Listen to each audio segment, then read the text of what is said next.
Good morning, you bunch of weirdos. What are you guys doing here this early? Do you have anything else to do? Huh? Weirdos.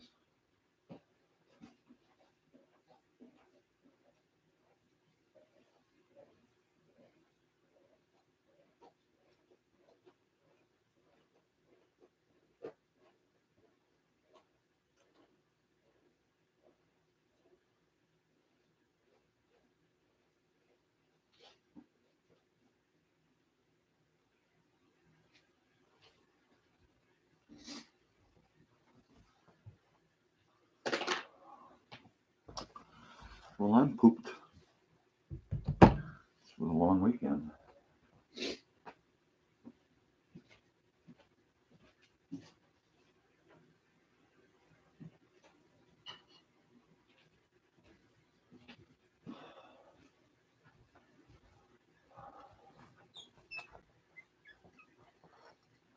Well. So we have a lot to talk about today. What a weekend it was. What a weekend. What did you all do?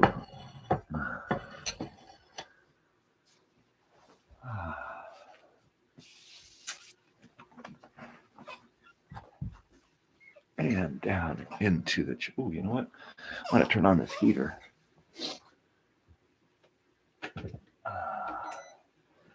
I think I'll light some candles too. Set the mood, you know. Totally.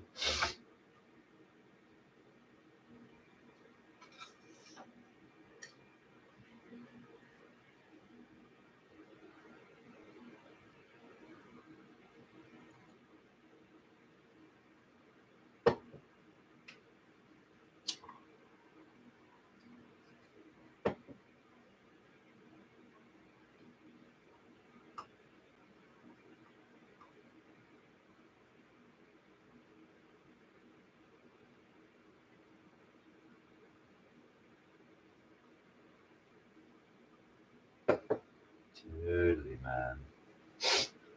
Wow.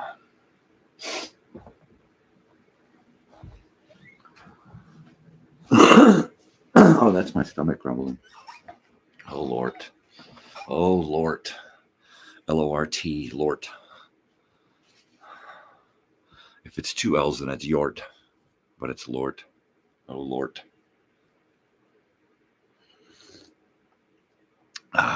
Oh, yeah, coffee. Oh, that's just dreamy. It's to die for. Like my new shirt. Glows in the dark. It's my Fall Out Boy shirt. I got it at the Fall Out Boy concert my daughter took me to. Because she's so awesome. Yes. I got to see the 1975 again. Always awesome. It was a short set, but it was awesome. They were all short sets. You know, you squeeze that many bands into one evening. Yeah, what a great show. What a great show. We didn't get there for the first 3 or 4 acts. In fact, actually, I think we saw the act number 3, number 2 or 3. My daughter knows who they were. But yeah, we got to see, let's see, Sum 41. I had never heard of before. I'm sure I've heard their music before, but I've never heard of Sum 41. Bush. I don't remember knowing who Bush is, but apparently I heard a lot of Bush in the 90s and 2000s. Definitely a lot of Bush in Mammoth. For me, that would have been like 95 to 98.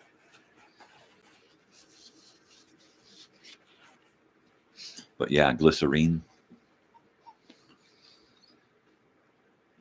That was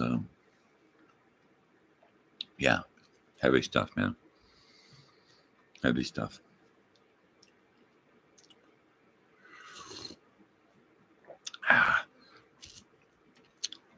So, like I said, I've seen 1975 before. They, we saw them at the Forum in 22, late 22. And then just a few months ago, we saw them at the Hollywood Bowl.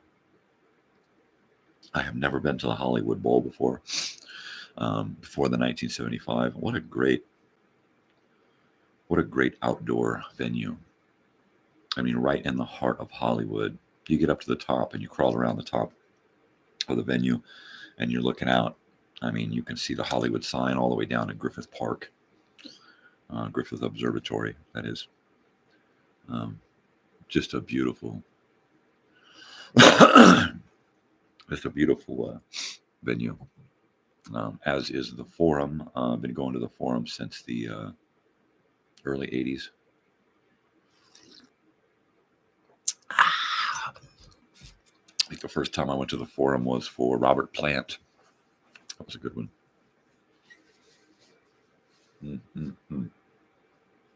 So yeah, so I've never seen Fall Out Boy.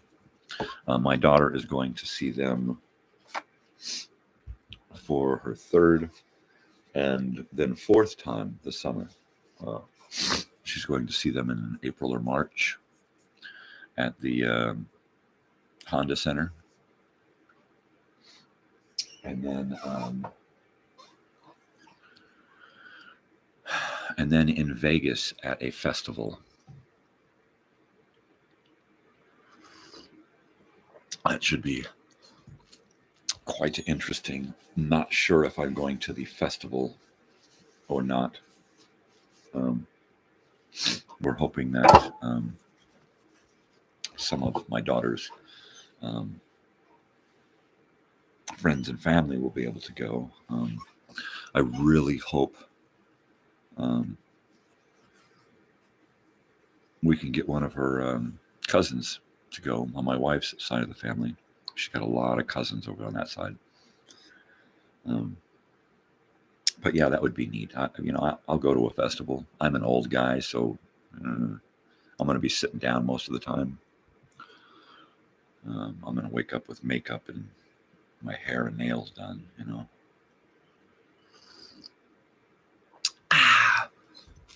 Anyways. So yeah, the Honda Center. Who knew that it'd been there for 30 years already? But that's what I get for not going into the city much. But the Honda Center is pretty cool. It's a little bit bigger than the new Acrisure Arena down in the Indio area. It's not Palm. Does I want to say La Quinta? Is it in La Quinta? It's yeah, down there in the Coachella Valley there.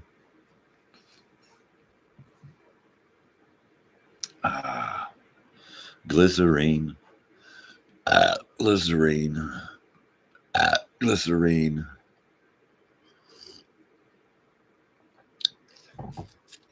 Yeah, when he did that song Glycerine, it was just him and a guitar out on stage. By him I mean the lead singer of the group for Bush. The Bushy, is that his name? Busher? Anyway, Bush was out there playing on the guitar. Like, totally for sure, Dad, that's like not his name, okay? His name is not Bush, okay? That's the name of the group. What the hell's with Listerine then? Huh? So, anybody got any good stories over the weekend? Anything good happen? No?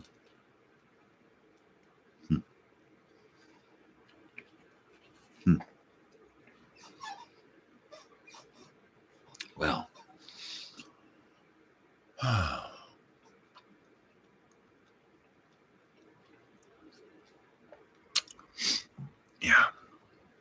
Does the rain?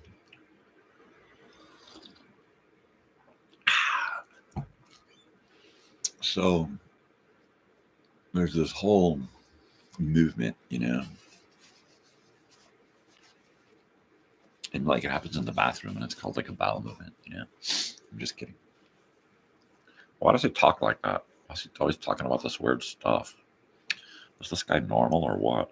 No, no, no. Normal people don't do this kind of stuff. And get on YouTube and talk to himself.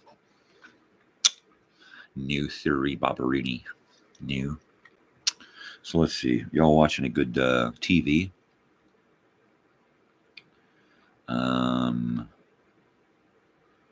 Let's see. What have we been watching?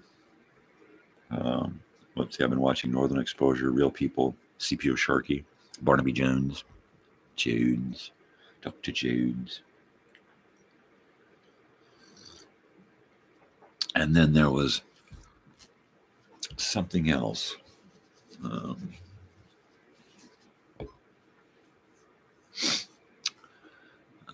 watched that documentary on Prime, Shiny Happy People. I've got one episode to go. I knew it. I knew it from the moment I saw those freaks on TV. Yeah. I mean, I looked right into my wife's eyes and said, those people are nuts. Those people are wackadoodle in the noodle. Yeah. I mean, you take a bunch of kooks and you mix in a bunch of kookiness. What do you get? You get fucking kooks on parade.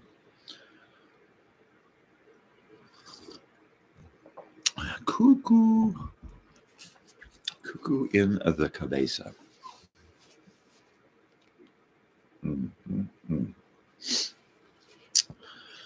Oh, okay, so there was another group that was there.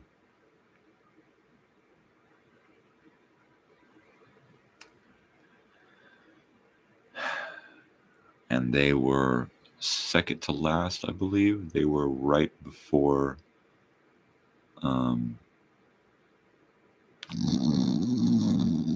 Fall Out Boy. They were right before Fall Out Boy. Now, I had never heard of this group before Saturday night. In fact, most of the stuff, I don't know what the hell's going on. You stick an old guy and stick him out in the young world, and he's just going, Anyway, this group came straight from, I guess they said that they flew over from London to do the show, and they were flying right back, which is cool. The Last Dinner Party is an all-female group. They were just bizarre. And I mean that in a good way. I like weird. And they were weird. The lead singer, she was, she had a uniqueness about her. Her voice, it was reminiscent of a few older groups. But she had a little bit of spark of that Four Non-Blondes singer. She had a little bit of, what's the lady? White Rabbit. Yeah, I don't remember who sang White Rabbit. That lady. She got a little bit of that in her. She just had such a huge powerhouse of a voice in that little compact body of hers.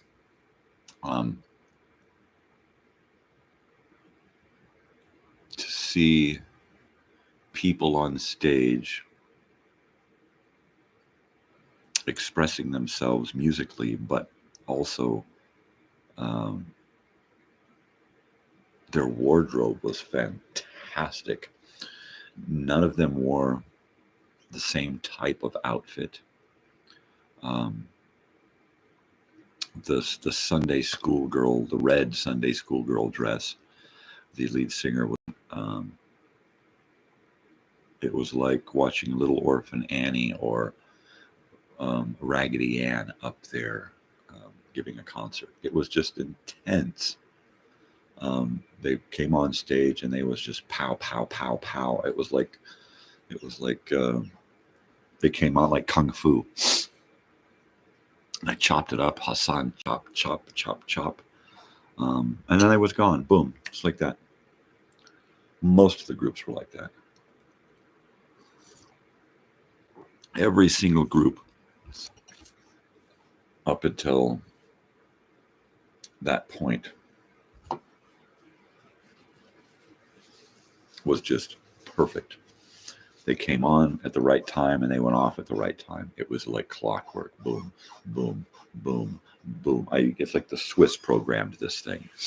It was perfect. That is until 30 Seconds to Drama Queen. J-Rod Lido, Jared Lido, that dude with the hair and the beard who thinks he's so cool. And apparently his handlers and people have been blowing smoke up this guy's ass for way too long. I did not know that. Well, I still don't know that what's it, Jared Leto, that guy. I didn't know that that was a singer or did a rock and roll thing. It was pretty weak from the get-go. His brother started banging on the drums up on stage, and Glamour Queen came down below on the floor at one end of the arena and meandered through the floor of the arena and then up into the stands trying to pump people up. I'm sure he got a lot of young girls pumped up. My daughter was bored with his act, really. He was very, very, very, very full of himself.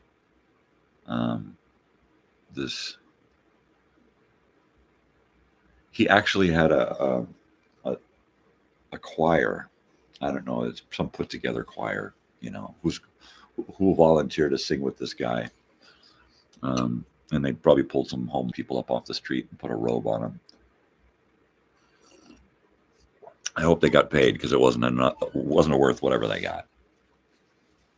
So he finally makes his way up to the stage with this cape, shoulder pads and cape thing.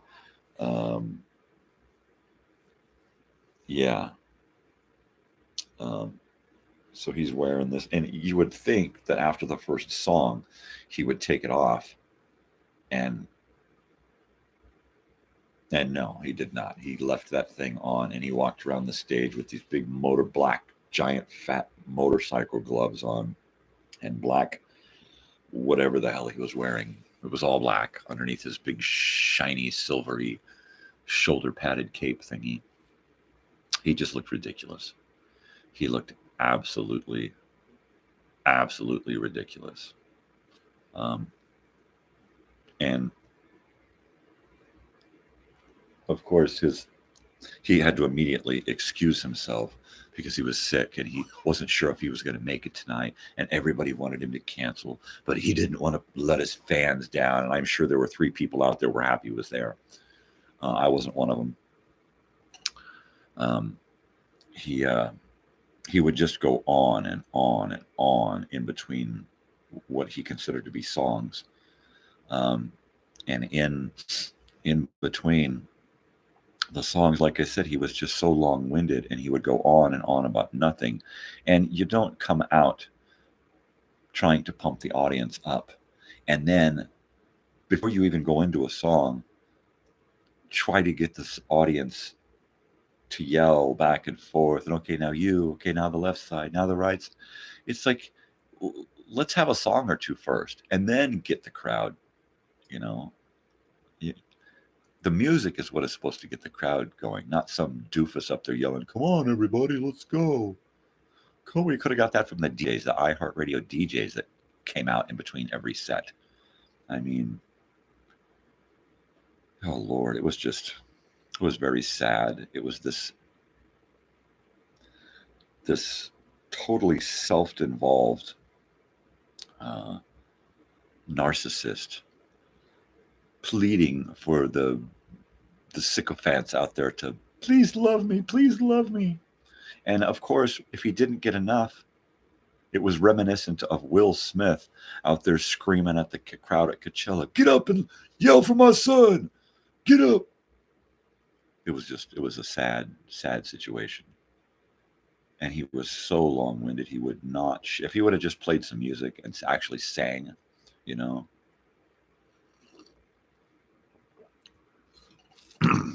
But no, he just kept rambling on and on and on. And then when you think he was over,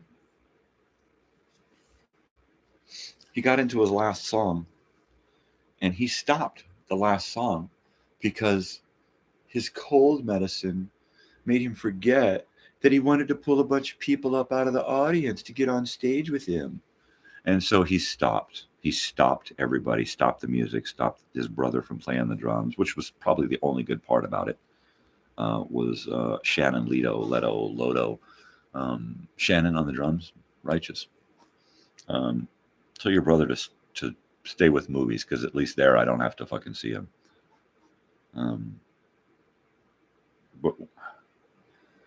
then, he spent an extra 5 minutes yanking people up out of the fucking audience to get up on stage with him so that they could sing. Because I think I heard him, 2 or 3 times. That was ridiculous. He should have stayed at home and let somebody show up who was going to be entertaining. Because that was just a Hollywood boy saying, look at me, I've got a lot of money, look what I can do. They're going to pay me to be here for you idiots. That was just horrible. Everybody was right on schedule up until him. And then he was late getting out. His set lasted an extra 20 minutes. He poured into Fall Out Boy's set, so that Fall Out Boy's set now went long. Of course, their set was perfect in every way. And I just don't get it. I just don't get what is the fascination with this doofus? What is it? It must be the hair, because you look at him, you see the close-up of him on the stage, and all of those fucking zealots and sycophants and ass wipers. I mean, jeez. Yeah, the guy he's good looking, but I mean, there's a million other good looking people out there, better looking than this guy, and it can act better and sing better for sure. And who aren't completely wrapped up in themselves. So completely wrapped up in, oh, what a doofus. I mean, I have never seen someone on stage so unlikable, liked by everyone.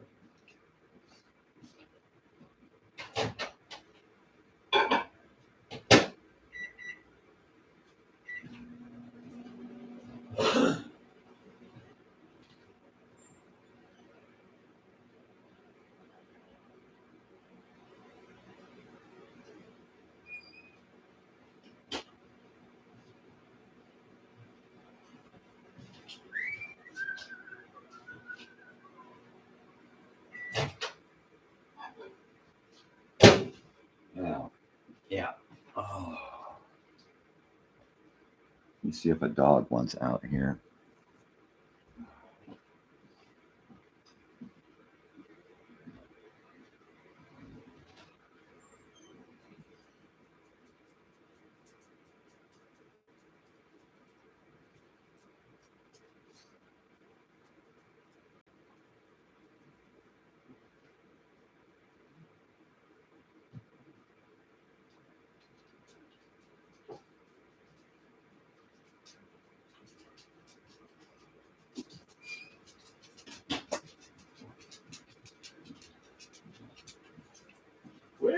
doggy.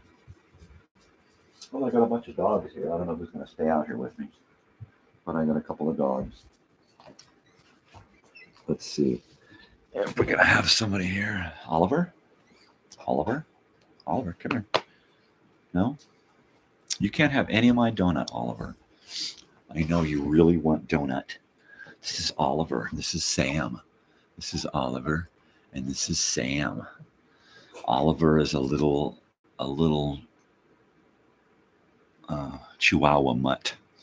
And Sam is an I don't know what. He's just hash browns. He's like O'Brien hash browns. I don't know what he is. He's got a little bit of everything in there. Yes, he does. Yes, he does. Just my little guys. So this is Oliver. He's a sweetie pie. Yeah. He's a sweetie. How old are you now, Oliver? How old are you now? Huh? How old are you? I know you're like 5. Is that how old you are? You're not a baby anymore, huh? What about you, Sam? You want to come up? Come on. Come on. Hi, Sam. Hey. You guys tired? Huh? Are you guys tired? I think the boys are tired.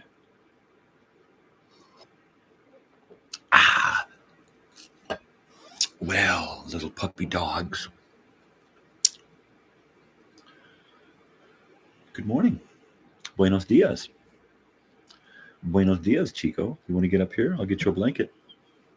Oliver, you can't have any donut. No, it's got chocolate and too much sugar. I'm sorry. You can't have it. Your belly's too fat anyway. You're a fat little boy. It's a fat belly boy. Fat little boy. Hi. So anyway, the dogs were bored Saturday night.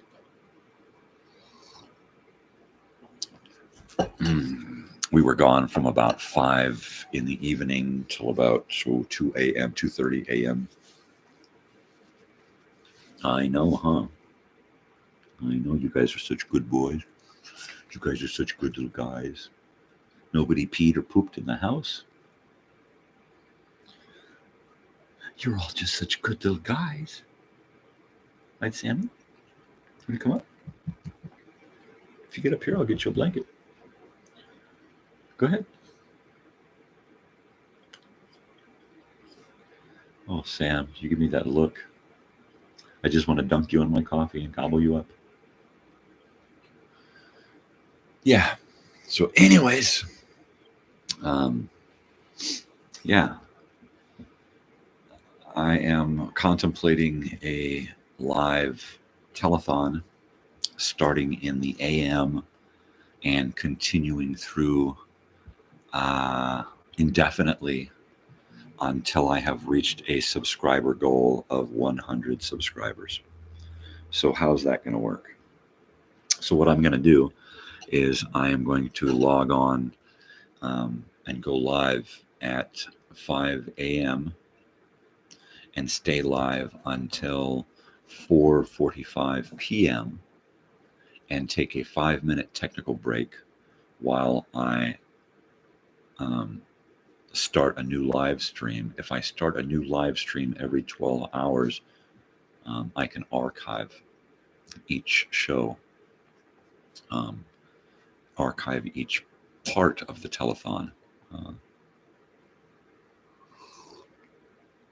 So that's how that's going to work. So every 12 hours, I'm going to take a technical and be off the air for no more than 5 minutes while I save and restart my live. Now, all the blankets are way over there, so you'll have to wait, buddy. Yeah. And let's see. What movies are we going to discuss? Let's discuss shark movies. Baby shark, do do do do do. Baby shark, do do do do do. Baby shark, do do do do do. Baby shark, do do do do do. Mommy shark, do do do do. Mommy shark. Sorry. It was on Frasier. we watched last night. So we got into watching the new reboot of, actually it's just a continuation of the Frasier TV show, which was a continuation of the Cheers TV show. Cheers, as you know, was one of those shows from director-producer James Burrows, and he actually went and did most of Taxi, and James Burrows directed most of Taxi, and then they did Cheers, and he directed most of Cheers. He directed some of Frasier, and the second episode last Frasier was a James Burrows directed episode, which was pretty cool, keeping it real.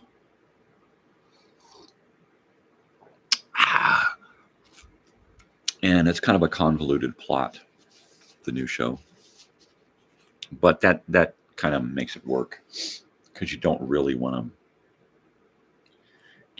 to know what to expect. That kind of makes a show boring. So it's kind of I don't know. I think it was a hit. I think it was right on the money. A good extension. I like the fact that that there's a whole 30-year gap between shows, that they can kind of create a whole back scenario for the last 30 years.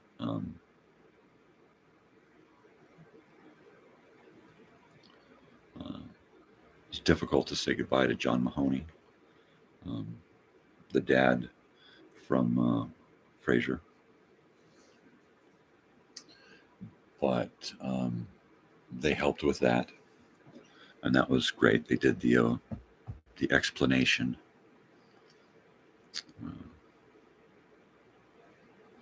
But yeah, let's get into shark movies. I won't start with the Baby Shark. Now, my go-to shark movies have always been Jaws. Jaws 1, Jaws 2, Jaws 3, even Jaws 4. And Jaws 3 is kind of it's kind of one of those movies where they were after the bucks. And so they took like the first script that came to them. Same thing with The Exorcist, The Heretic. Now, for me, it's a good movie. I really enjoy The Heretic because it's kind of an off-canter angled version, a kind of off-canter angled look at the Exorcist. Now, there was a movie made after that, which should be the real sequel, because it was written by the original author, Peter Blatty, I think was his name. It was written by the original author, so it's more of a continuation of the show, The Exorcist, and then The Exorcist 3. If you kind of hop over 2, then you get there and you go, oh, okay, now I see what he wanted to do. But shark movies. Now, I've always been a huge fan of the Jaws movies. Roy Scheider, Steven Spielberg.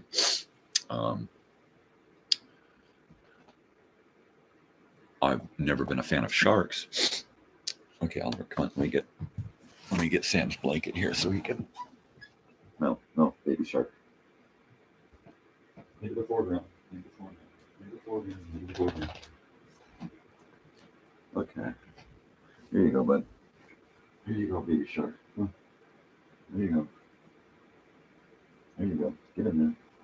There you go. There you go. And then what about you? Huh, baby shark? Baby shark, what are you going to do? Okay. You want to get in here with Sam? Oliver, you want to get in here with Sam? Huh? You want to get in here? Okay, I guess not. You're on your own, bud.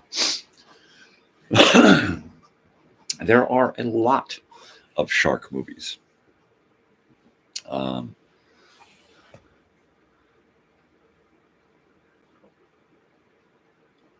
yeah. For me, there are probably three.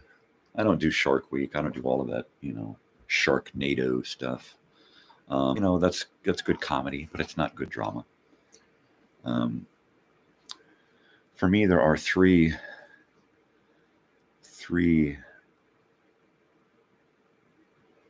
eras of shark movies. Well, there's the early period where things were more of um, a drive-in thing. The Jaws was definite theater movie, as was pretty much the whole franchise. And afterward, most of the shark movies were horror movies, which kind of lent themselves to like drive-in theater audiences. But for me, the 70s and 80s was Jaws. Now, the 90s, one movie stands out in the 90s for me, and that is Deep Blue Sea. I couldn't tell you who is in it. Now, I remember that black rapper guy is in it. And he is on that. Oh, I know. He's on that NCIS LA or something, right? With that O'Donnell guy. I know, huh, Oliver? You can't have any of my donut. But Deep Blue Sea, it for me is the 90s shark movie. But from Jaws, there's that 15, 20 year gap.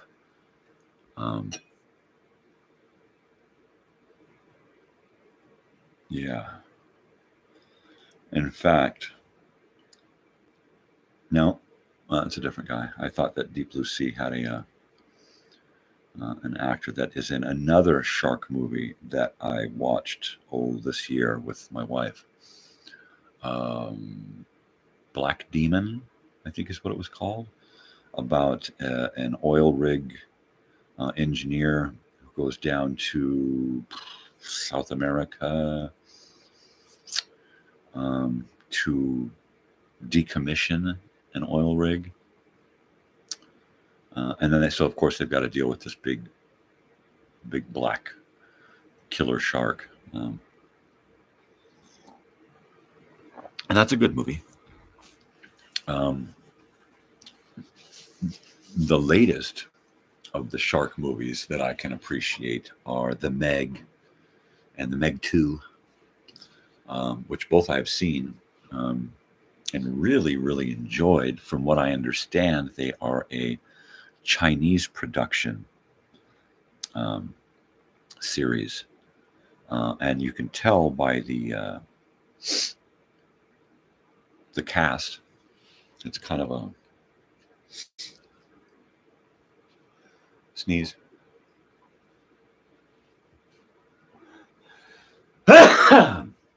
Oh, it's kind of a global ensemble cast. There appear to be actors and actresses from different places around the world.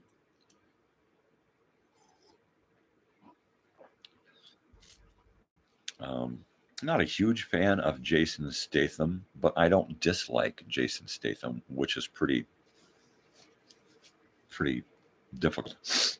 Usually, if I don't really appreciate an actor, I've just done I don't watch anything that they're in. Jason Statham, I have probably seen half of the stuff that he's done. Pardon my ruddy nose.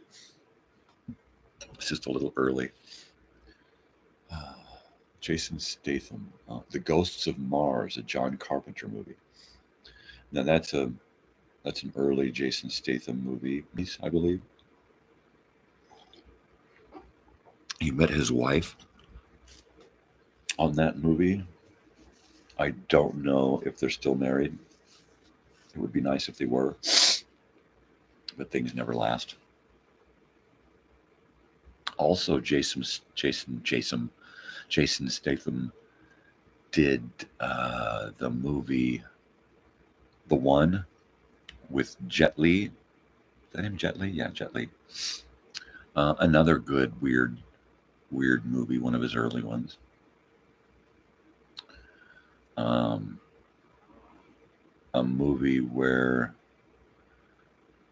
he's injected with some kind of a crank speed type thing, and he has to keep moving or he'll die.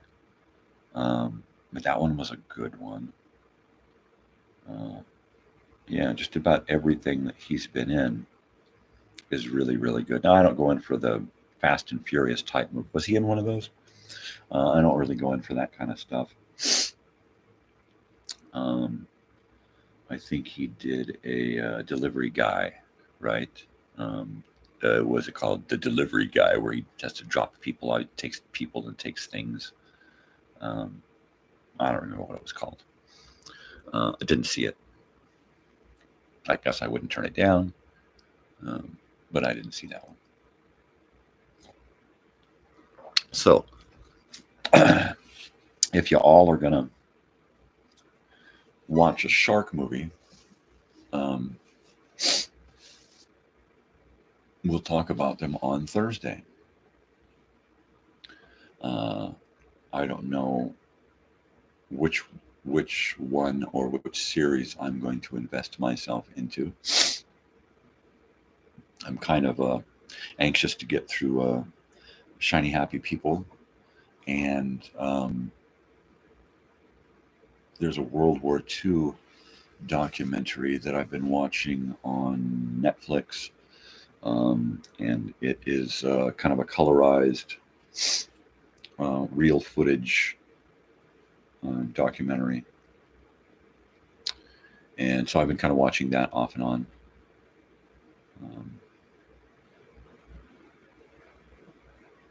And I, my father being into the, history and World War II and that stuff. So I've kind of, over the years, have kind of picked up a lot of residual information about World War II. So much of this stuff comes as no surprise to me. But there is a lot of it that I didn't know. The in between stuff, and they do share a lot of personal stories, which is very cool to actually get the human side of it. Yeah. So let's talk sharks. Let's see. On Wednesday, we're going to listen to another old time radio show. I think we're going to do Leiningen versus the Ants and Sorry, Wrong Number. That should be fun.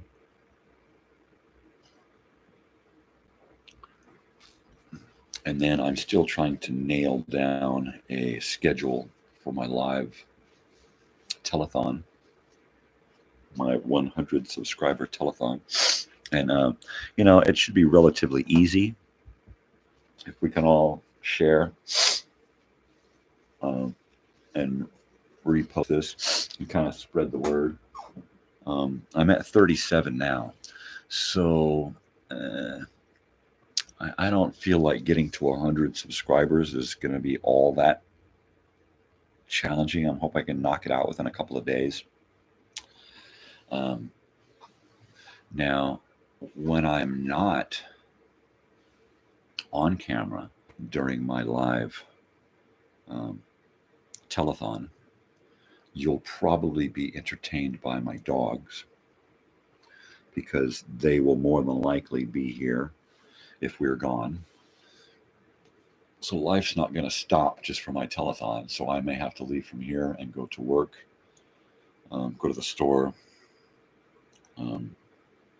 take my daughter on driving lessons, the restroom, eating, that kind of stuff. So the microphone won't always be on,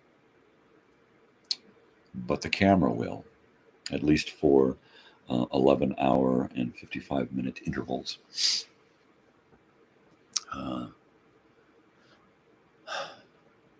Yeah. So during the live broadcast, we'll probably be doing a lot of old-time radio, because I've got an abundance of that, and I can more than likely get away with it through my YouTube algorithm.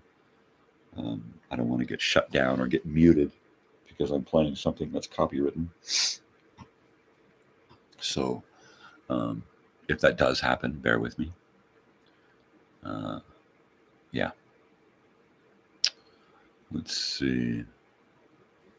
What else did we want to discuss this morning? What, Oliver? Leave my mouse alone. Leave my mouse alone.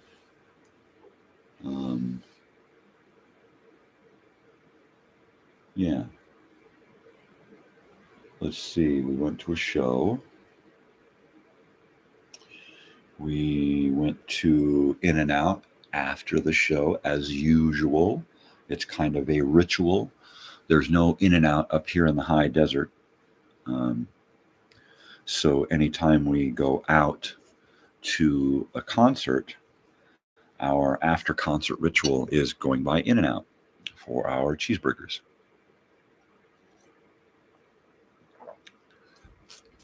And we stopped at the In-N-Out in Riverside off Madison Avenue, very near the Tyler Mall. Did you want to come up here? Come on. Come on. There you go, buddy.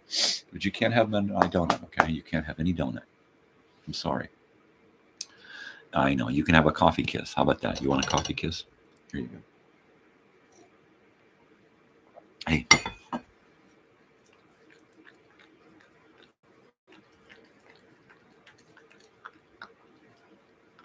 I know. People out there going, oh my God, that's disgusting. What does he do that? Because they're my dogs. They're my puppies. They're my little sweetie loves. And, if we don't share it, then it don't matter. All right, little Ollie with your little brown spot over your eye. Little guy. Little feller. My little feller. Yes, you're adorable. Yes, you are. You're adorable. Yes, you're adorable. Little Ollie. Little Oliver. I know. What a good boy. What a good boy. He's a good boy. Yes, you are. Let's see. Big Face is over there asleep. Big Boy is in here asleep. And then little guy here just wants some donut. That's all he wants. I know. Donut and scratches. Scratches, scratches, scratches. Scratches, scratches, scratches. I know. You guys are high maintenance, especially Oliver. I know. High maintenance, Oliver. I know. There you go. That's a good buddy. That's a good buddy. Yeah. Yeah, she's a good buddy. Oh, I know. Keep scratching. Keep scratching. Little fella. It's so nice of you to come visit me this morning. I never get any of you guys on my show. Hi, how are you? Can you get my nose? Can you get my nose? Little buddy. No, I don't want to scratch you anymore. No. No. You just have to sit there. You just have to sit there. Okay? Little boy. Now let me know when you're ready to go back to bed. And you can go with Natalia, okay? It's not time yet, is it? Is it time? You and your palabras. Tú y tus palabras. ¿Tú hablas español? ¿Tú hablas? Muchachito? Muchachito? You're gonna get my nose? You gonna get my nose? You gonna get? Oh, you wanna get my nose? You wanna get my nose? Wanna go to little buddy, little buddy, baby? Oh, super little, cause a little buddy, baby, buddy, cause a little Oliver. Little Oliver. Look at your nose. Look at you. gonna get your nose. I'm gonna get your nose. Ah, you got my nose. I'm gonna get your nose.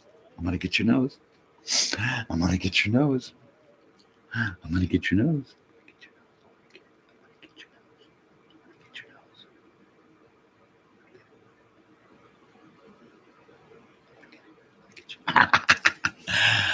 Ah, you're such a silly boy. You and your got your nose.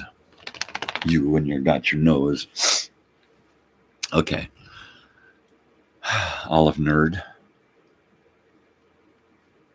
I'm gonna eat the rest of my donut here.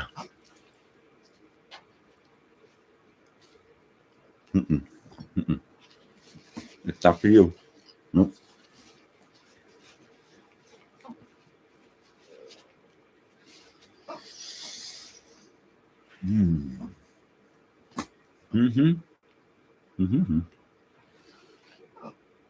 Forget it. No donut for you.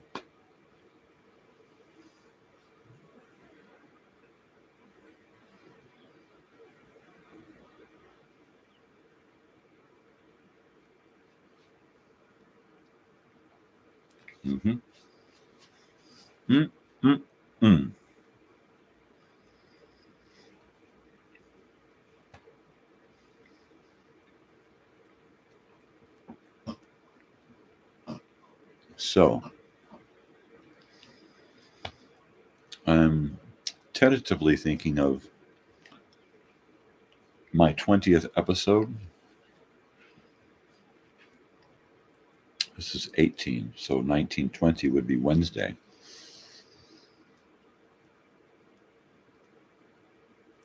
And I was thinking on starting my marathon Wednesday, this Wednesday, on my 20th episode.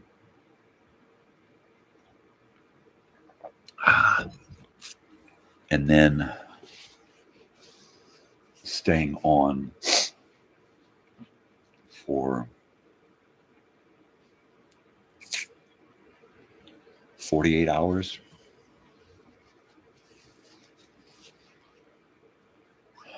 48 hours or 100 subscribers or both. So haven't really worked out the particulars. I know that it should be somewhat of a challenge to stay on air that long.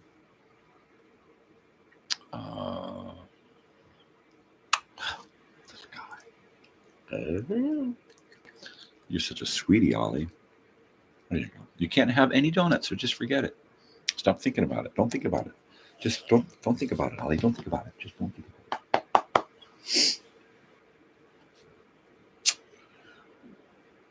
I love my shirt.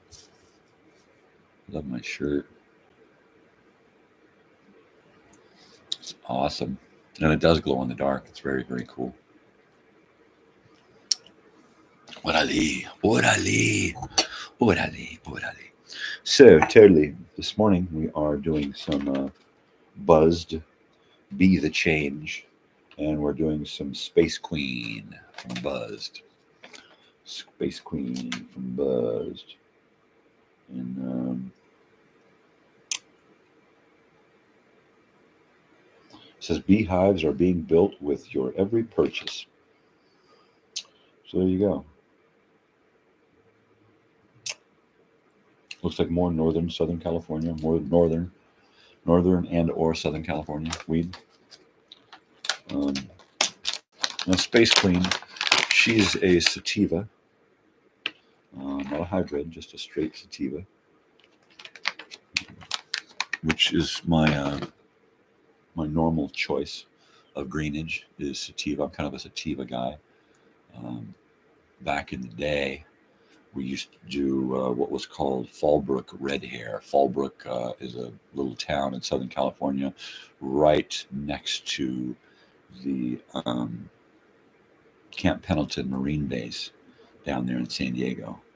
And Fallbrook is a little avocado community. They have a lot of avocado trees in that area. In fact, they do the avocado festival there in Fallbrook, which, I've never gone to an avocado festival.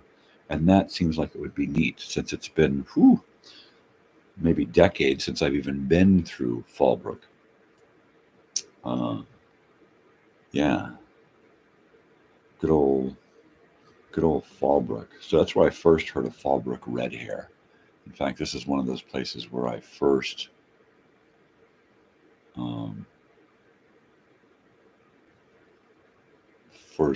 don't know, when we were kids, probably the first place where I knew that my brother got loaded too. And we were probably, I'm going to say he was probably 11, 12 at the time. And I would be 9 or 10. But yeah, I didn't start smoking pot, marijuana until, probably I was 11 or 12. And didn't start smoking it on a somewhat semi-regular basis with my friends, not until I was about 15, junior high. And then I started smoking a little bit more, for sure every weekend, some evenings, sometimes before school or after school, in junior high. But so back to Fallbrook. Fallbrook was one of those places that we moved to. We moved there in 77, I want to say. We were there 77, 78, until we left there and went back east again, to tool around Nebraska. But Fallbrook, we lived in a mobile home park that pretty much bordered the military base. And across the street was a cemetery. Down the street was a ready mix yard. There was a railroad crossing that went diagonal across through the street down on the corner. There was this old Circle K down the street. Some apartments. The school was within walking distance at Fallbrook. So we never took the bus there. But Fallbrook was one of those communities that I always wanted to return to, because like I said, we lived there in 77, 78. And I actually got to return there 20 years later with my wife. Right when we got married, we got an apartment within walking. I mean, it was like a block away from where we had lived before in 78. And we were literally across the railroad tracks and across the street in another set of apartments. And that was like 20 years later. It was like 98, 99. It was 99 when we moved there. And we lived there for almost the first year of our marriage. And that's where we were living when we had a car accident and lost our baby before our baby was born. And so we wound up leaving that apartment there before a year was up. We had to talk our way out of the lease. We just couldn't deal with it. Mentally and emotionally, we both just kind of fell apart after that loss. So we moved in with my wife's family, her brother-in-law and sister. And that was a great help to her because she needed to be around family, and my family wasn't really there. So we left our apartment in Fallbrook. In fact, while we were there, we never went to the avocado festival. We pretty much worked that slave thing. Barely had enough time at home to sleep, let alone enjoy life. But yeah, good old Fallbrook. It's been over 20 years since we lived there. It'd be nice to go back and visit the place, take our daughter to the avocado festival. Live Oak Park, right on the outskirts of Fallbrook, is a great community park. It's very open, and a lot of oak trees. and not much in the way of green grass and that kind of stuff like you'd find at a regular park. This is a lot of dirt, a lot of oak trees, but what a fun little place. It's like a tiny little micro version of one of those big outdoorsy 5 square mile parks or Griffith Park or something. It's just like a tiny little version of that. Everything's very, very open, and there's trails and sporting a sporting field, baseball and soccer and that kind of stuff. And it's a really neat little place for that tiny little community. We've got parks like that out here, but of course out in the desert, you either get the real desert, or you get one of those parks with a lot of grass and trees, and it seems like it's an oasis in the middle of the desert. And it's got to be, because not much of that exists out here naturally. Looks like the sun's starting to come up. Isn't that neat?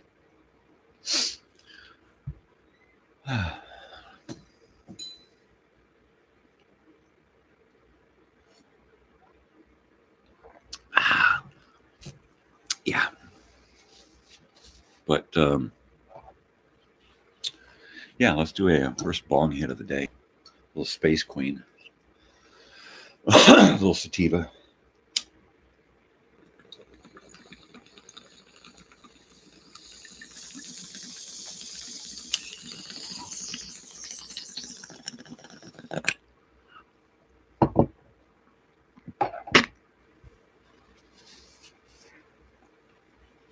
You want to go to bed, Ollie?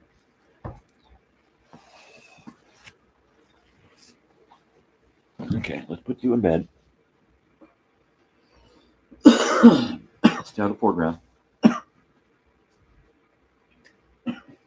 Ollie, you want to go to bed? Go ahead.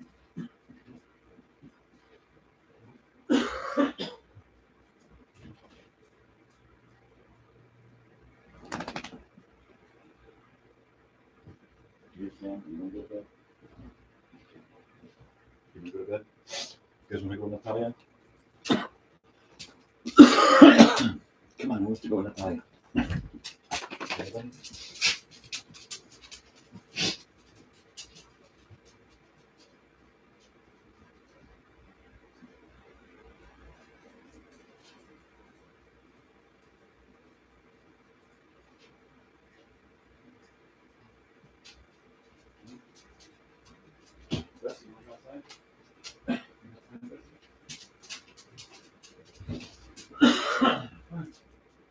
Too early?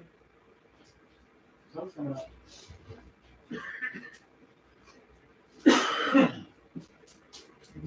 No donut for you.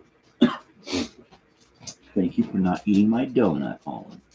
Good boy.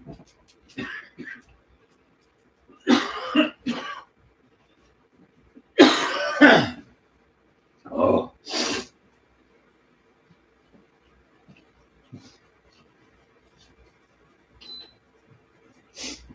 You want to go to bed? You want to go to bed?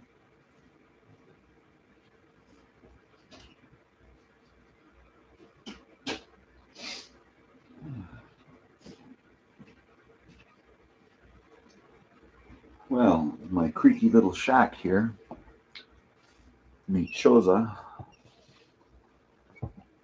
vieja. Yeah. Well, if this house doesn't fall into the sea, I don't know.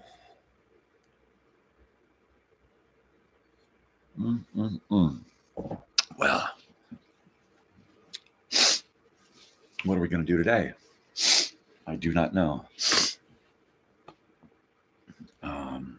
Perhaps. I think there's only work tomorrow for me.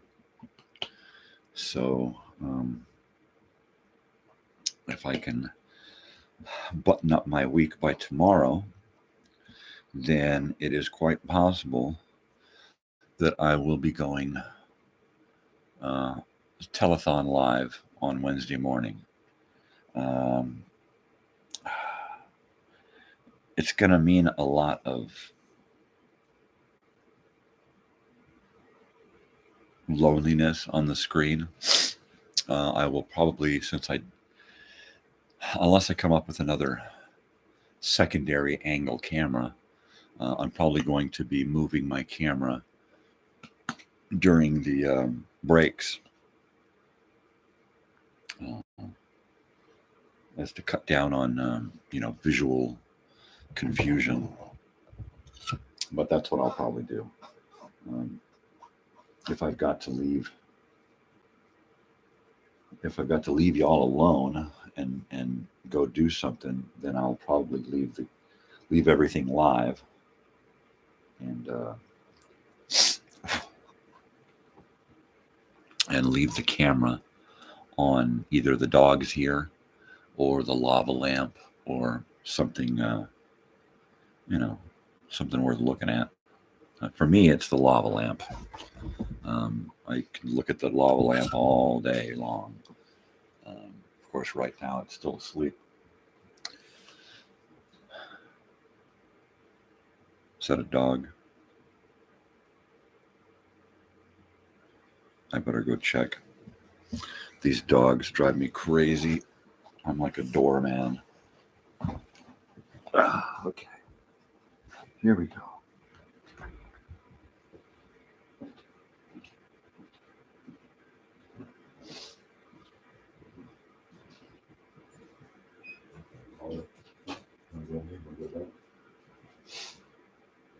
Okay, no, there's nothing to eat. I'm sorry. There's no food, Oliver. You're burnt. You're just going to have to starve. No, there's no more donut there. The donut is gone. Forget about the donut. Donut is over. I got the sniffles. But I always get the sniffles when I eat. It's a post-nasal drip or something. But I got that back in the 80s from all that cocaine. Anybody else do cocaine back in the 80s? I'm sure I did enough for one person. Maybe several. Tal vez. Who knows?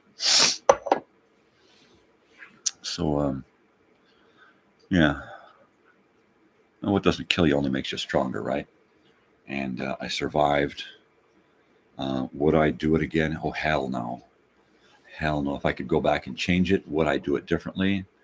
Perhaps.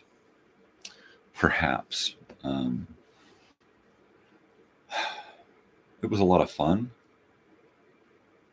but by today's standards, it's just suicide. It's just too dangerous. All right, let me take care of this dog one more time. Seems like he wants to really go to bed now, so I got to put him in my daughter's room. He takes the second shift here. Yep.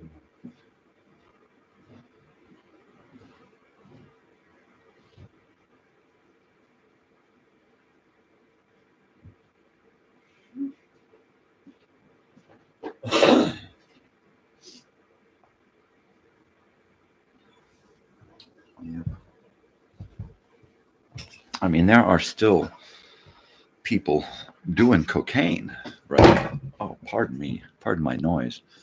But I mean, it was dangerous enough doing cocaine back then, right? And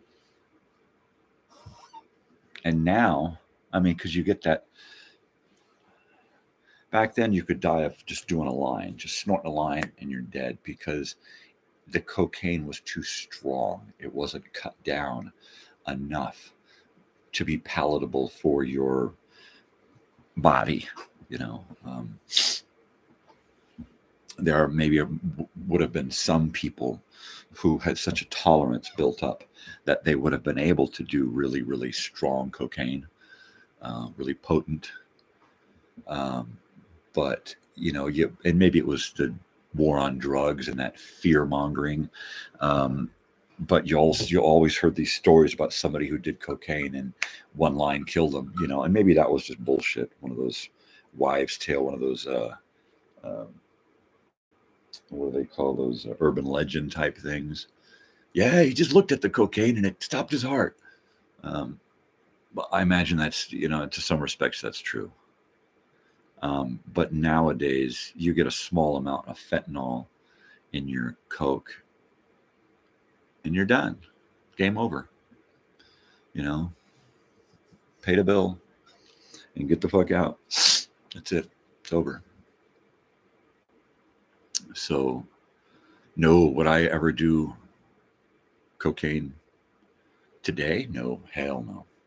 Like I said, it was dangerous enough back then. And now it's, the chances of you getting some bad shit are so much greater. But then again, I don't really go in for the use of any of these crazy pharmaceutical manufactured laboratory crap fucking kind of drugs. If you want to give me something that I don't consider to be a drug, all right, like marijuana, it's an herb, it's a remedy, it's a medicine. You can call it a drug if you want. And just because it's a controlled substance.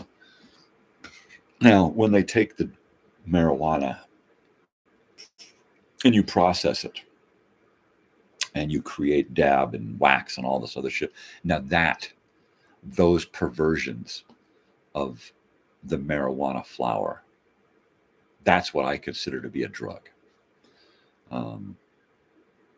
If you want to talk to me about marijuana, we're not talking about drugs. If you want to talk to me about mushrooms, once again, we're not talking about a drug. We're talking about medicine from the earth. If you want to talk LSD, then we're talking a drug. Now they're like opposite sides of the same coin, right? Kind of. They're both hallucinogenic. They both have that what you call it, psilocybin stuff in it. Lysergic acid. I know more about the effects of these than I do about them as a drug or as contraband, as a healing thing.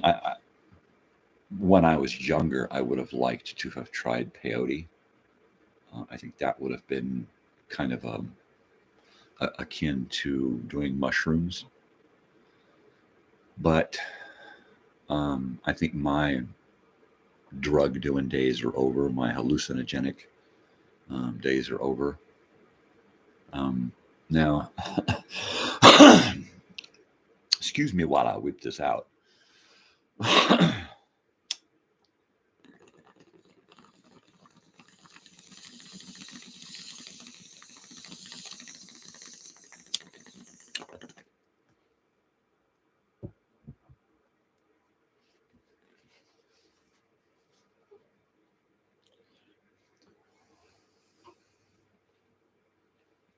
As I was saying, my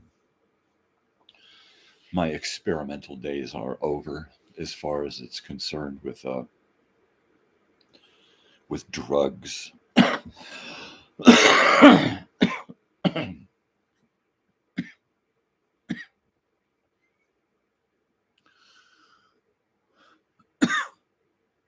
Ooh, Space Queen. Grabs you by the short hairs. Yeah.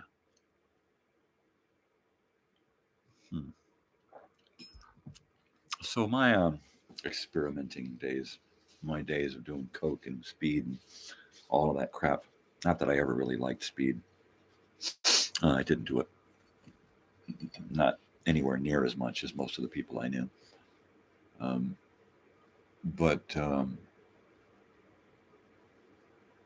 that being said, You know, I have this unusually bizarre desire to create a first aid kit, right? And a big box, pretty much the size of a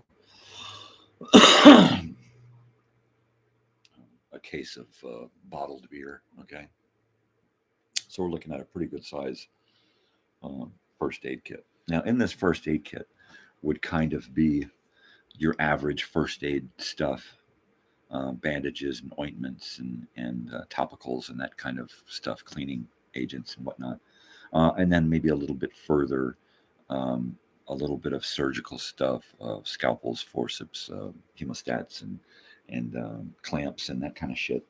Um, you know, suturing, gloves, sanitizing stuff for those big, emergencies where you're driving along and all of a sudden you see, oh my gosh, there's this thing going on, um, and greater than first aid is needed. Well, then there you're set. And then I thought, okay, well, let me take it a step further, and there are those occasions where things are so intense that you need to be able to sit back and calm down and get your shit together so you can deal with what's going on. And I thought, okay, well then I should have a pack of cigarettes in there, right? I should have a pack of cigarettes sealed up, airtight, so they're as fresh as I can keep them. And on that note, for some people, a shot of whiskey, you always see it in the movies, right? Here, take a shot of this. This will help calm your nerves. So I thought, okay, well, why not have a little bottle of booze in there as well? A little unopened bottle, and maybe a little portable shot glass to go with it. Um, a pint, nothing tremendous, nothing that you can get drunk on, but something you can use to give a couple of people a shot so that they can calm down if that's what they need. Here, have a cigarette and a shot. Whew. Uh, it,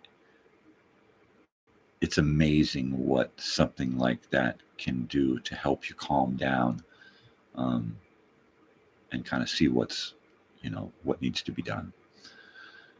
So if we're going to do that, then maybe there should be a little pack of edibles, a little pack of gummies in there. There should be some little short joints or hits or something, so that for the people who don't drink but they smoke, or maybe they don't smoke but they'll eat an edible, or maybe this or that, and kind of build this little first aid kit, and have a portable camera in there, a notepad, maybe a portable burner phone, um, you know, the works. You got your Mylar blanket, pair of dry socks, maybe a few pairs. Um, you know, there's so many things that you can put in there into a first aid kit, a bug out first aid kit, matches and flashlights and um, just everything. And then you can take it a step further and get yourself a 5-gallon bucket or this taller 7-gallon bucket with the lid, and fill it full of a gallon of water and then some bags of dried, uh, dehydrated foods, and snacks, and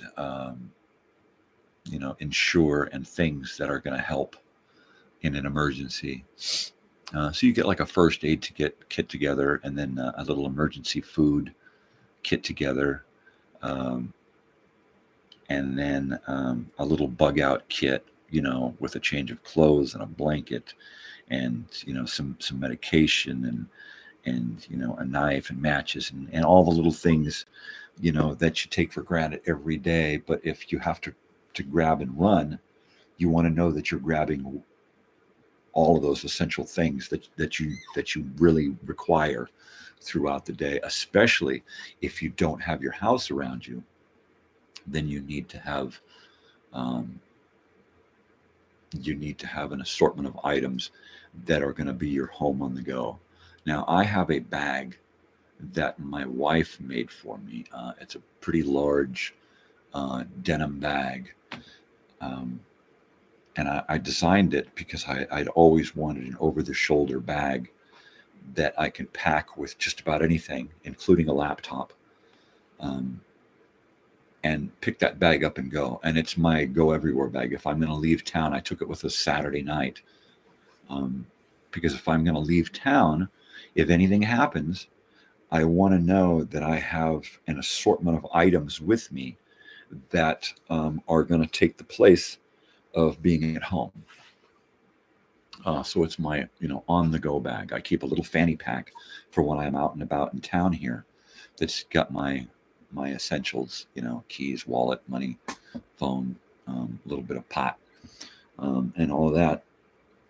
But when I leave town, I like to take the bigger bag, because it's got my cologne, and it's got toothpicks, and it's got Band-Aids, and it's got lotion, and a book to read, extra bottles of water, towels, toilet paper. I mean, it's got just about every little thing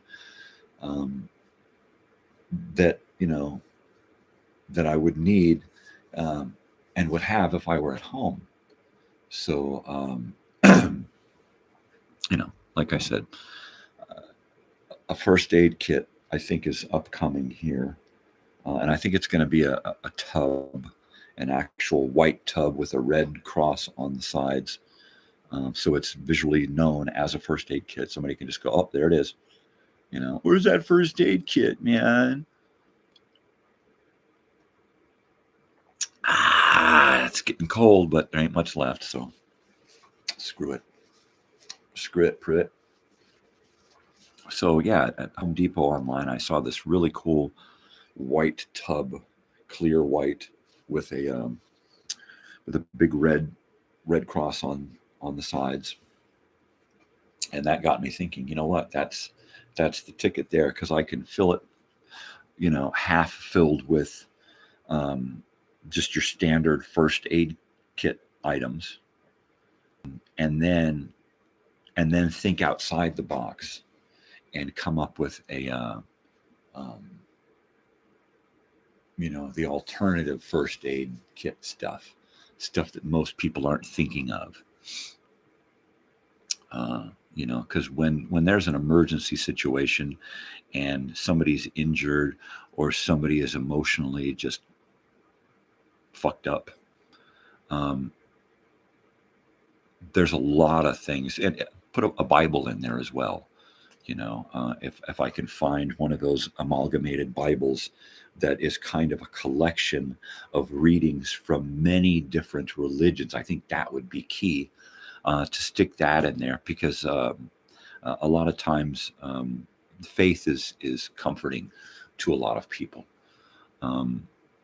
So that would be one of the items to put into that thinking outside the box first aid kit. Because if you're gonna go from one end of this, you gotta kind of go from one end of the spectrum to the other. There are going to be people out there that don't want to take a hit of weed, or smoke a cigarette, or do a shot. Maybe they just need to be comforted another way. So can you hear that vehicle going by? Must be morning time. So yeah, a notebook and pen, so that you can take statements and notes from people, or maybe somebody just needs to write because that's how they deal. Here, write. Describe what happened. Tell us about what's going on. But you know what? I've always been one of those guys who loves to plan for any eventuality, any little thing that's going to happen. I remember back in the 80s, we were always planning for the big one. And this was because there was a lot of propaganda at the time to do with earthquakes and the big one coming. And we did. We got some earthquakes. Of course, they didn't happen till like the 90s or something. 80s, not late 80s, 90s. When was Northridge? When was that San Francisco where the highways collapsed? Right, 90s. So, and being one who's been forced to pick up and move, and pick up and move and pick up and move, or one who's been forced into a lot of situations where first aid is either required or there's so much going on that you need a way to escape. Ooh, there's another thing: coloring books and crayons for the kids, right? Because in one of those situations, an emergency situation, the kids need to be dealt with as well, right? And coloring books for the younger kids, and maybe I'll come up with some little arcade games to throw in there for the older kids. So yeah, let's talk about what else we put into kind of a traveling all points first aid emergency kit. And there's several different kits that you can create. You can create the one for your car, so you've got flares and duct and hose clamps and fan belt replacement, temporary replacement fan belt. There's lots of different things that you can put together in a small roadside kit to help drivers. You've got your first aid kit to help all first aid in emergency situations. You've got an emergency food and water kit. In my van, I keep bottled water. I keep pillows, blankets, cups, plates, bowls, plastic flatware, something to read, something to listen to, extra clothing. I keep a few extras like noodles, because I've got water in there, so I keep a bowl of dried noodles, and that'll make somebody's day, right? So, living in the desert with extreme temperatures, north and south, on the Mercury there, it's hard to stock a lot of stuff in my vehicle because it heats and cools so dramatically. But yeah, there's so much you can do for yourself to be ready in an emergency situation, and I think everyone should do what they can, because it may not wind up being for you. It may be for someone else. It may be there to benefit your fellow human. All right, and in this kit should be filled with things that you're able to get rid of and replace very quickly. All right. In every home, there are extra items of clothing, extra pants, sweatpants, socks, shirts, underwear, that kind of stuff. So there should be a full wardrobe or two or three or four for every person in your family, and an extra emergency wardrobe. Because if you go out,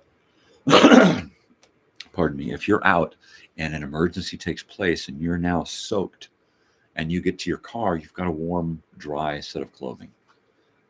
Or someone else winds up soaking wet. And because this is just a throwaway set of clothes, well, now you can hand it to them and give them a towel and dry them off. And that's another thing I keep in my van: towels. I keep a couple of towels, hand towels, dish towels, cleaning stuff, soap, hand sanitizer, fire starting stuff. Right now I've got a bundle of wood in there. I keep the hot dog skewers, marshmallow skewers in there because, you know, a pack of 99-cent hot dogs and sitting there roasting them over a little fire. You know, you never know. Sometimes you never know what the smallest thing can do to make your day until you're there and you ain't got it, you know. And I've been there a lot of times, which has led me to be that pack rat, where I've got this bag, you know, of you know what? Why? This is my show, so I will pull out my bag. Bag hat.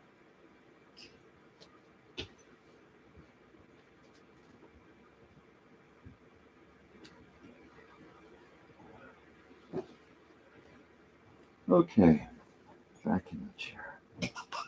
So this is my bag. I designed this, and my wife created it, right?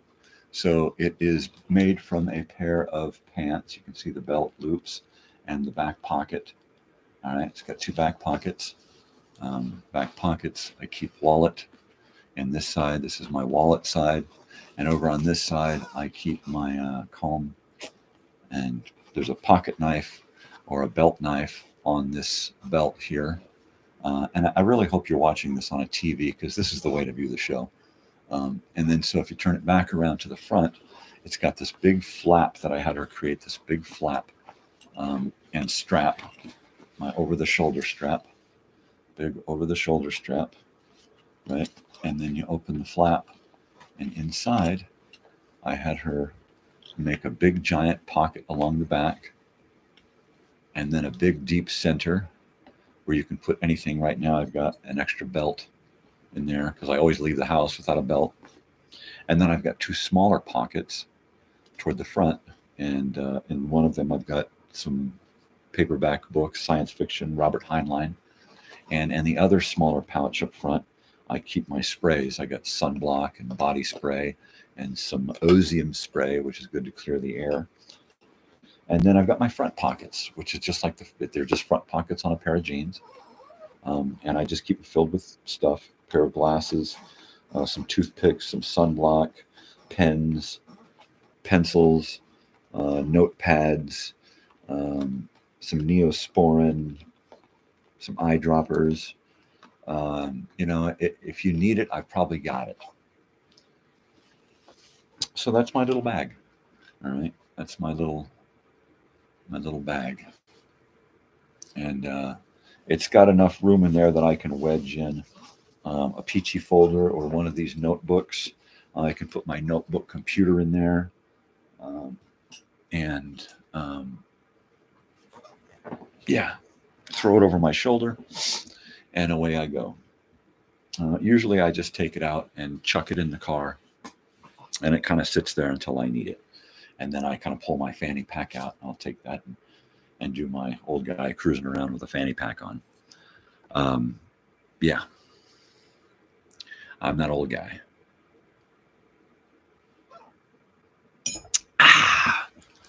Well, that coffee's done. So it's, let's celebrate. Have another bong hit. So yeah, it's like, you know, I went to a concert, you know. My daughter took me to a show. I think the next show that we're going to is in February here in Pioneer Town, where we saw Lucas Nelson and Promise of the Rio, and where we most recently saw Big Sandy and his Fly Right Boys. And what a phenomenal show that was, as was the Lucas Nelson show. It'd be great if both of them were to come back in the next year or so, because that was just wow. Wow. But yeah, the next show we're going to see Mitch Rowland, the guitarist for Harry Styles. He's going to be playing out at Pioneer Town at Pappy and Harriet's. Mitch Rowland, kind of an underused guitar player on the Harry Styles albums. And I get it. The music's about Harry, and Mitch definitely adds a definite musical feel to the music. Just a great guitar crunch, and the tones that he uses is really cool. I'm gonna have to listen to some of his. Hey Dave, when you come over, let's listen to some of this stuff. Because I got a whole room of this stuff here, so let's listen to some of this stuff here. Yeah. Anyway, we'll be listening to Stuff on Wednesday. What are we doing tomorrow? I know that tomorrow I got to go do a little bit of work. But as far as tomorrow morning goes, I don't know what we got planned. You know what? But I'm sure I can fill the time here. Blah, blah, blah. Blah. I really dig this shirt. This is a fun shirt. It's got a great bunch of poppin' colors, and the glow in the dark. That's a neat thing. I've never had it's been so long since I've had a glow in the dark shirt. I think the last glow in the dark shirt that I had was in 1988, 87. I'm going to say 87. We went to Yosemite. My father and Brett's mom, Pam, and Brett, and Andy and Brandy. And we went to Yosemite for a couple of days. And one of the things I got up there was a Yosemite shirt. And I didn't realize it at the time that it was a glow-in-the-dark shirt, and some of the elements of the shirt would glow in the dark. So that's like, 35 years ago.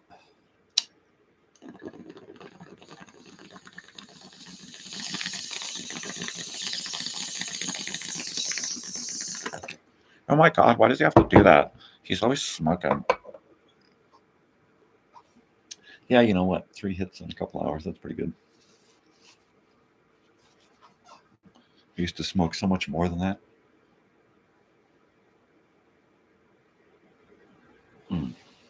I used to smoke kind of a lesser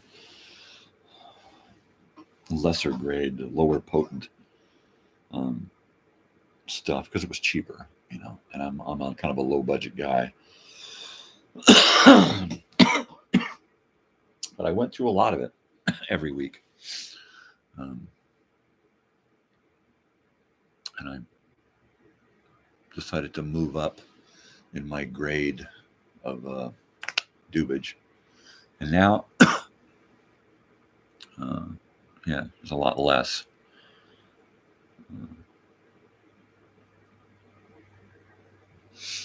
So that's good. That's good. And then I've also been eating some edibles more to help cut down on my smoking.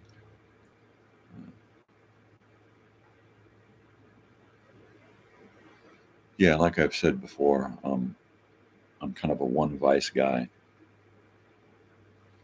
A lot of people claim to have no vices, but they're constantly lighting up cigarettes and cracking open beers and down coffee, and glued to stupid TV shows, or there's so many there's so many ways to be a glutton. But I've always, well, most recently in the last 15 years, I've tried to limit myself to one vice since I stopped smoking cigarettes.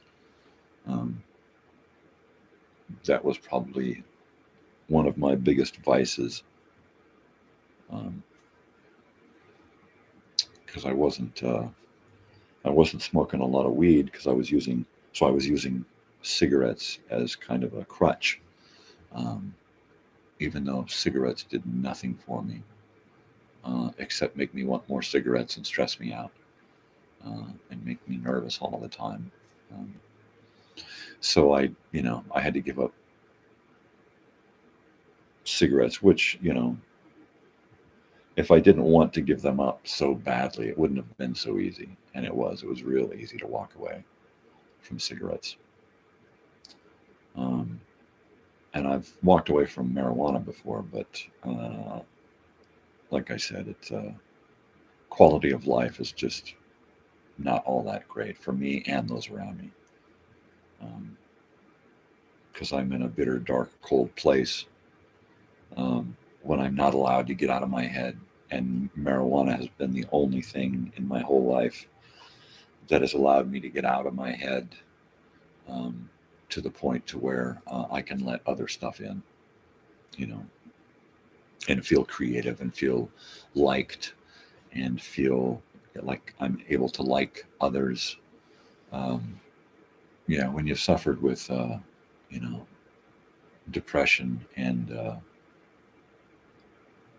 emotional issues for most of your life, um, sometimes only you know how to deal with you, and it took me decades, but I figured out how to deal with me, don't hold shit in, if I get mad about something, I get mad about it. I let out that anger and frustration, and then I move the fuck on, and I may seem really, really manic to a lot of people because I will go on an extreme rage and then be perfectly normal again within seconds. And that's because I've trained myself to just deal with shit and don't hold it in and don't let that shit pile up, because it does, and it eats away at you. It just gnaws away at your fucking guts.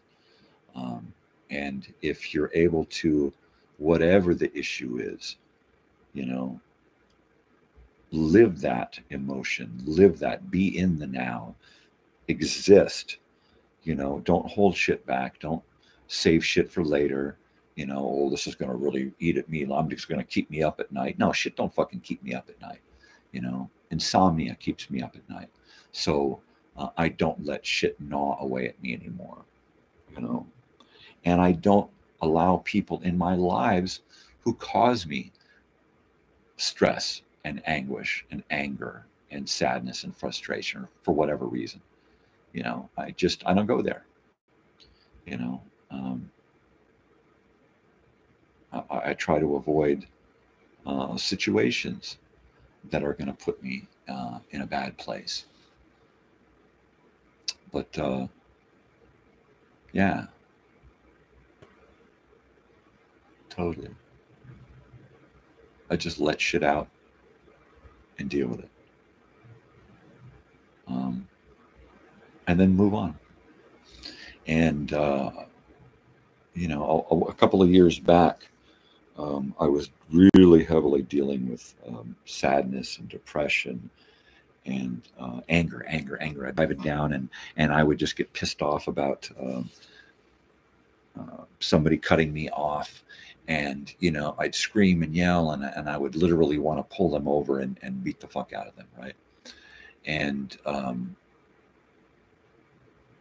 had to find a way to deal, because I could not just keep running around letting the world control my emotions. And so a friend turned me on to a big bag of mushrooms, right, that they had grown. And so I was like, okay. So and they informed me about micro dosing, because I was like, no, I'm done with mushrooms. I'm not, and this was like a few years back. And I seriously, I was like, no, I don't want them. I do not want them. Please, no. And so after a little while, and I did some research about microdosing, I decided, you know what, I'm open. So I took the sack of shrooms and I began microdosing twice a week, the tiniest little itsy bisty, tiniest little amount. I mean, literally, the first knuckle on your finger was half of that and less. I mean, it's just the tiniest little, you know, zero point 0.3 of a gram or something. It was just the tiniest little sliver of mushroom. And and the way I did it is I got up in the morning and I made a nice pot of tea, and um, wife is gone, daughter's gone at school. I'm home alone for the whole morning, so I got nothing going on. And I would get up and I would have a really nice pot of tea, and have this little tiny itsy bitsy amount of mushrooms. Pardon me. And then I would sit alone in my room here and I would find my happy place.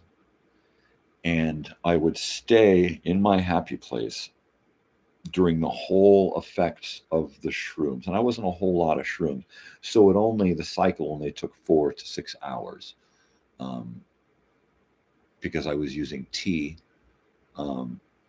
They were being activated quick, and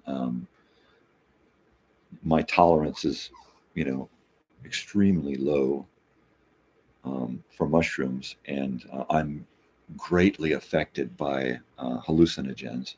If I walk into a room and people are on hallucinogenics, I can just get close to them and I'll know that this is the guy that's on acid over here. But so I would, you know, come onto it within 4 to 6 hours and be done with it. And my main goal was seeking a utopia that I could get to at the snap of a finger when I got angry. So I would tell myself, okay, you know, this is your happy place. Be happy. And I would just kind of do my own introspective and meditation thing, and I would just kind of sit, and sometimes I would listen to music, sometimes I would just watch a funny show, but I wouldn't do anything that made me feel bad. I wouldn't dwell on bad thoughts. I wouldn't let myself get worked up or angry about anything while I was in this 4 to 6 hour cycle. And then after a couple of weeks of doing this, it wasn't too long before I could be out in the world on a normal day, on a non-mushroom day, and get cut off in traffic and just go and kind of take a breath and mentally put myself in my happy place. And like that, all of that stress and anger and frustration and rage is gone. Literally just wiped out, just rubbed out. It's gone. It's no longer exists. I'm in a happy place now. You can't touch me in this happy place. And so I did these mushroom micro dosing twice a week, the tiniest little amount, for about 2 months. And then I decided, okay, I don't need to do this anymore. It's not, it just doesn't feel necessary anymore, because I go out into the world and I literally was feeling normal until I would get to a situation that would normally set me off. And then everything was fine. Everything was calm. I was at a peace, and I could just move on past that and not sit and dwell and get all pumped up in rage and want to pull somebody over and beat the fuck out of them. And I had never had that before. I had done, 3 or 4 different kinds of antidepressants, and they didn't do half as much for me as 2 months of microdosing mushrooms. That was four years ago, maybe 3 or 4 years ago. God, time seems so out of whack. But do I feel like I need to microdose again? No, because I can still find that happy place really quick. Sometimes it takes a little longer to get there, but it's there, you know. And speaking of happy place, I'm gonna go back to my happy place and have a little more happy time before I say good day to you all.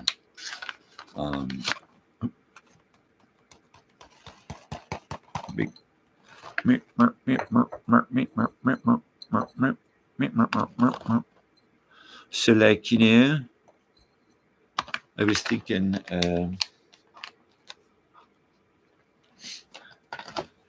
if I do my telethon this week, there's going to be some downtime, but I think I'll keep the morning show schedule the same. All right. So at about this time on Wednesday morning, I would probably be muting my microphone and moving along throughout my morning, keeping y'all with me, but on the down low. You'd be more like a deaf fly on the wall.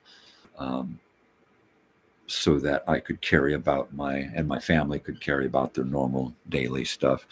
We don't usually come in here too much during the day, except maybe passing through. I, of course, spend a lot of time here because created this world here so that I would always feel at home and safe and warm and comfy. So that's why I spend a lot of time in here. It helps me to get out of my head. There's a million things in here to help me get out of my head. So, you know, turning off the microphone is probably the one thing, and then maybe zooming the camera in on like my lava lamp back there. And just leave it at that when I can't be on camera.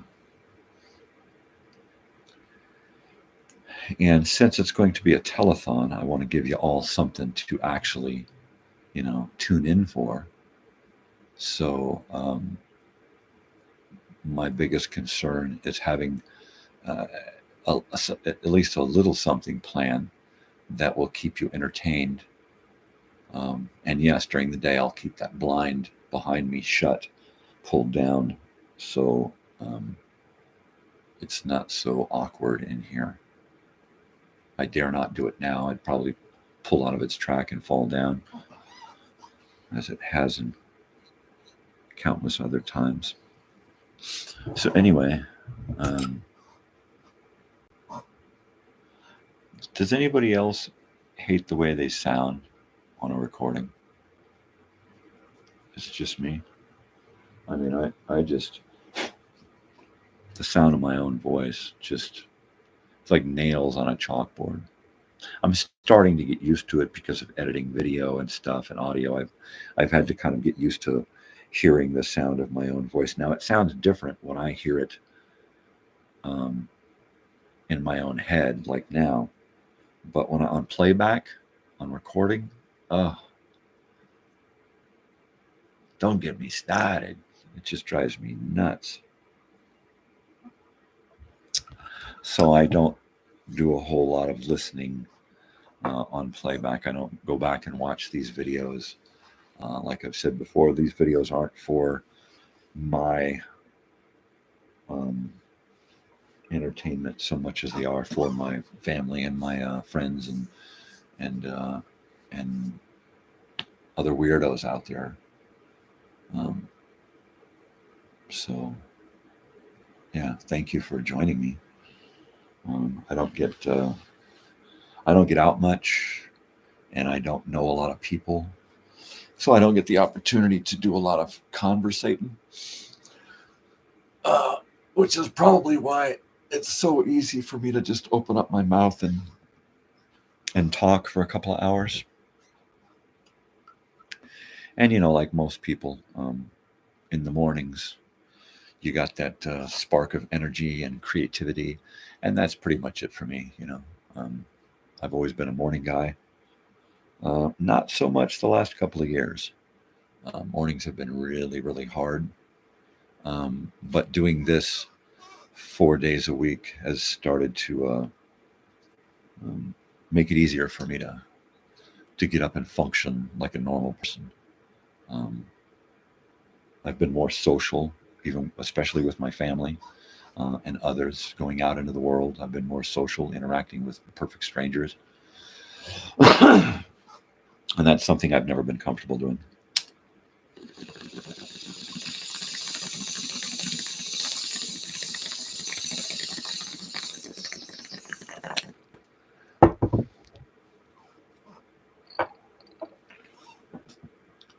And these new marijuana laws have probably had a lot to do with my socializing. I don't feel so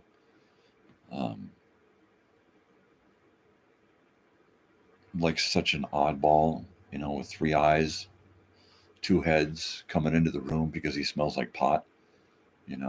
Um, Never, I didn't give a fuck before, but I always was self-conscious that, oh, I smell like pot. I've been, that's all over me now. Now I just don't give a fuck. I mean, I've been here for several years now, but I just don't give a fuck anymore. I mean, you're gonna smell like booze. You're gonna smell like cigarettes. You're gonna smell like freaking politics or whatever. We've all got our things.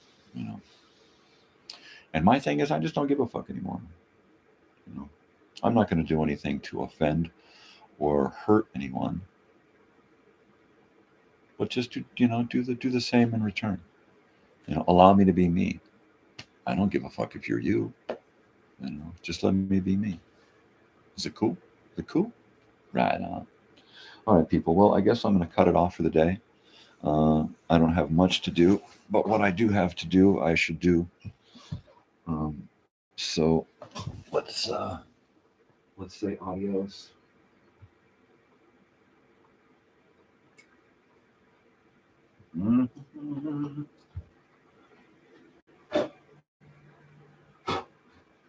Okay, people.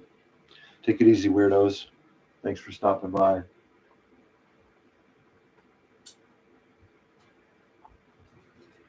I'll see you tomorrow morning. Take care.